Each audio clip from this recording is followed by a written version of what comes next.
Health minister इतना important post होता है, उनको क्या जरूरत है इंक बर्बाद करने की, पेपर बर्बाद करने की, भारत जोड़ो यात्रा को लेकर के लेटर लिखने की। और यहीं पे यह बात रुकी नहीं, फिर बात आ गई जूते पर, फिर बात आ गई फीते पर, फिर बात आ गई टी शर्ट पर, फिर बात आ गई दाढ़ी पर, फिर बात आ गई महिलाओं पर। क्यों आपको अभी जो है प्रोटोकॉल की याद पड़ी है? कोरोना प्रोटोकॉल की जरूरत क्यों है? क्योंकि आप तो यही दिखा रहे हैं वीडियो बना बना करके कि कोई यात्रा में आ ही नहीं रहा है। जब कोई यात्रा में आ ही नहीं रहा है तो क्या पेड़ को मास्क पहना दें कि सड़क जो है लपेट करके कंधे पर रख दें राहुल जी के कि नहीं नहीं आप आगे बढ़ गए हैं, सड़क को पीछे कैसे छोड़ दिए हैं?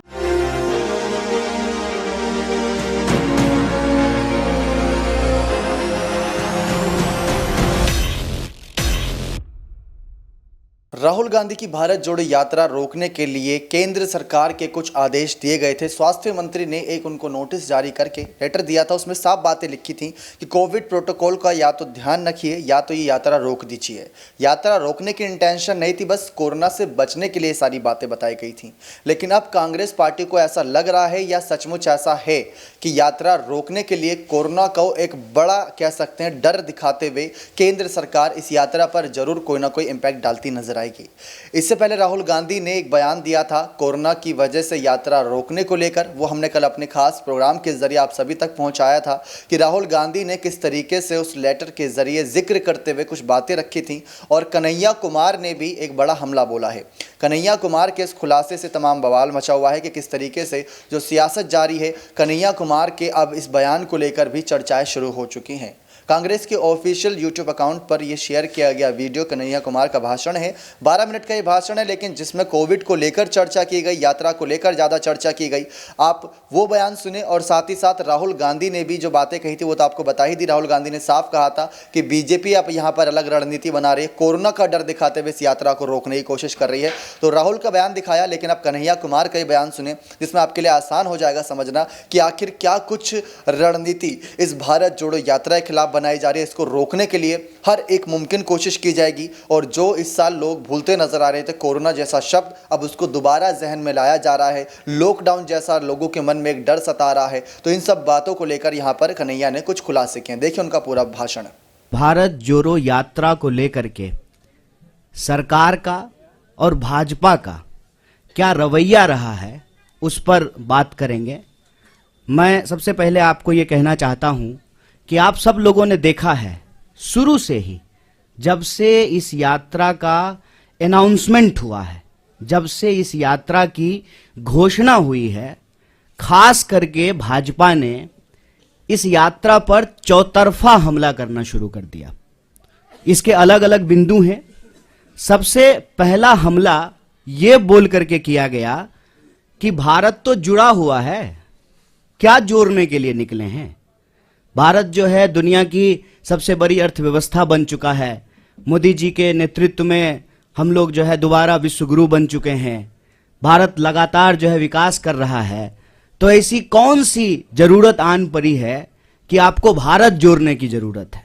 आप लोगों ने यह सवाल कहीं ना कहीं सुना होगा, देखा होगा, आपके व्हाट्सएप पे आया होगा। आपने जो है अपने टीवी चैनल पे जो है बीजेपी जब बोलती है इसको तो इसको चलाया होगा।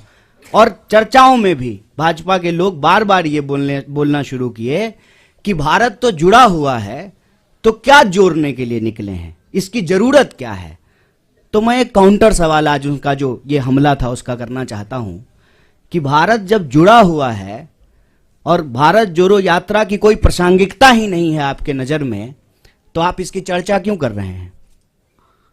हेल्थ मिनिस्टर इतना इंपॉर्टेंट पोस्ट होता है, उनको क्या जरूरत है इंक बर्बाद करने की, पेपर बर्बाद करने की, भारत जोड़ो यात्रा को लेकर के लेटर लिखने की?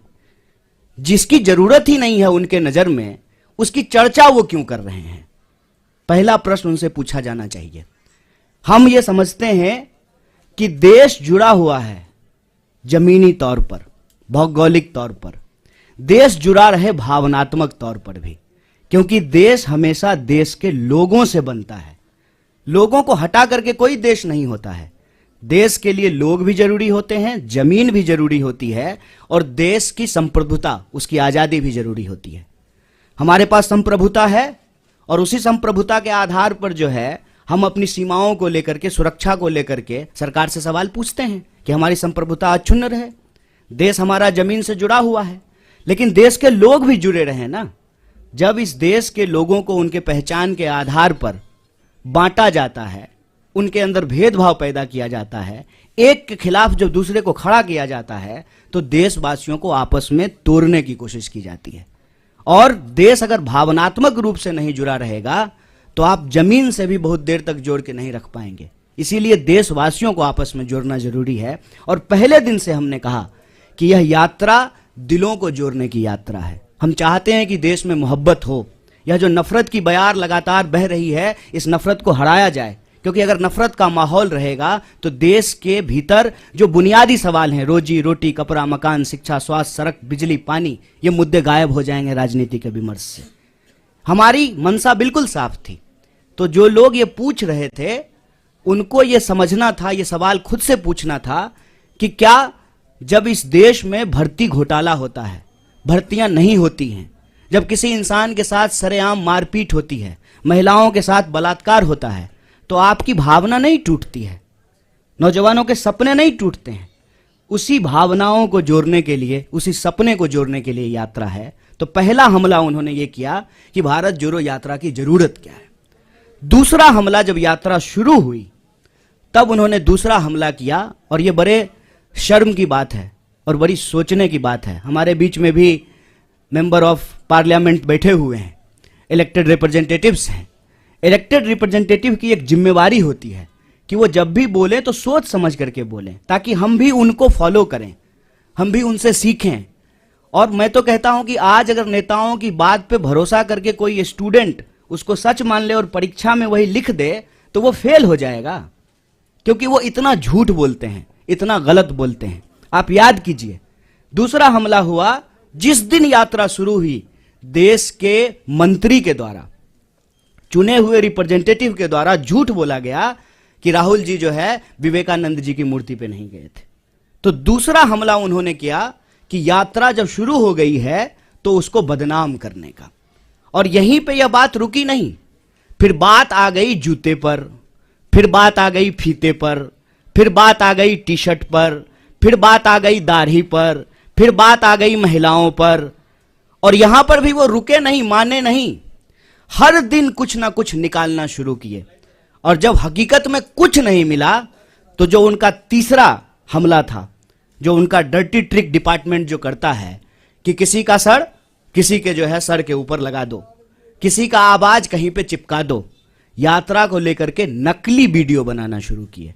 यात्रा जब आगे चली जाती है तो पीछे सड़क खाली ही होगी, यात्रा आगे बढ़ गई है तो उस खाली सड़क का वीडियो बना करके दिखाते हैं, कोई है ही नहीं। अरे भाई, जब कोई है ही नहीं, कोई लोग यात्रा में आ ही नहीं रहा है, तो क्यों आपको अभी जो है प्रोटोकॉल की याद पड़ी है? कोरोना प्रोटोकॉल की जरूरत क्यों है? क्योंकि आप तो यही दिखा रहे हैं वीडियो बना बना करके कि कोई यात्रा में आ ही नहीं रहा है। जब कोई यात्रा में आ ही नहीं रहा है तो क्या पेड़ को मास्क पहना दें कि सड़क जो है लपेट करके कंधे पर रख दें राहुल जी के कि नहीं नहीं आप आगे बढ़ गए हैं, सड़क को पीछे कैसे छोड़ दिए हैं, इसको भी लपेट करके कंधे पर ले जाइए। वीडियो, नकली वीडियो, कभी जो है तबलीगी जमात तो कभी कुछ नकली वीडियो बना रहे हैं। जबकि यात्रा में जो लोग शामिल हैं वो देखते हैं सबसे आगे इस देश का राष्ट्रीय ध्वज होता है। और जयराम जी, दिग्विजय सिंह जी, इनसे हम नौजवानों को सीखना चाहिए कि लगातार वो उस झंडे के साथ चलते हैं। हमारा सेवा दल जो हमारे स्वतंत्रता आंदोलन के जमाने के जो गाने हैं उसको गाते हुए चलते हैं। पीछे जो है हमारा एक बैंड पार्टी होता है जो म्यूजिकली जो है देशभक्ति गानों को बजाता है और उसके पीछे जो है वो राहुल जी चलते हैं। तब जो है इस यात्रा के ऊपर जो है देशद्रोह जैसे कालिख लगाने की कोशिश करना, गलत वीडियो बना करके इसको बदनाम करना, ये इनका तीसरा हमला है।